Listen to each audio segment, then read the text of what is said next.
நன்றாக கொதித்துவிட்ட முருங்கைப்பூ ரசத்தை நாம் தாளிதம் செய்து எடுத்துக்கொள்ள வேண்டும்.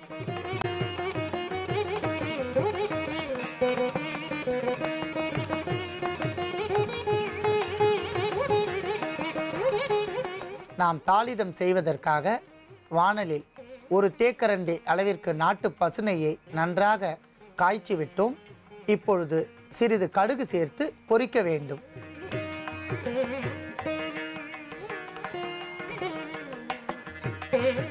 வாசனைக்காக 2 அல்லது 3 காய்ந்த மிளகாய் வற்றலை சேர்க்க வேண்டும்.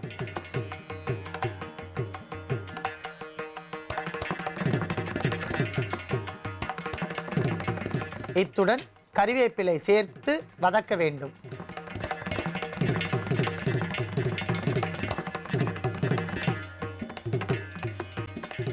அன்பான நேயர்களே, அத்தனை பொருட்களும் நமக்கு தயாராகிவிட்டன.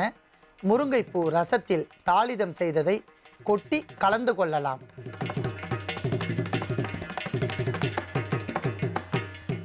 இறுதியாக நாம் நறுமணத்திற்கும் ஜீரணத்தன்மைக்கும் அற்புதமான ஒரு மூலிகை கொத்தமல்லியை தூவிக்கொள்ளலாம். அன்பான நேயர்களே, மழைக்காலத்தில் தோன்றக்கூடிய ஒரு பக்க தலைவலி மற்றும் ஜலதோஷம், கடுமையான மண்டை குத்தல், இவற்றிற்கெல்லாம் மிகவும் அற்புதமான ஒரு முருங்கைப்பூ ரசம் நமக்கு தயாராகிவிட்டது.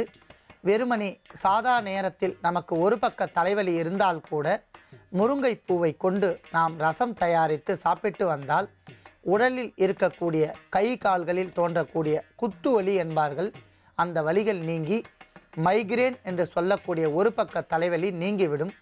ஜலதோஷம் முழுமையாக நீங்கிவிடும். அன்பான நேயர்களே, நம் வீட்டு தோட்டத்தில் கிடைக்கக்கூடிய எளிமையான முருங்கைப்பூவை கொண்டு நாம் தயாரித்த இந்த ரசத்தை நோய் உடையவர்கள் பருகி நோயின்றி வாழ வேண்டுகிறேன்.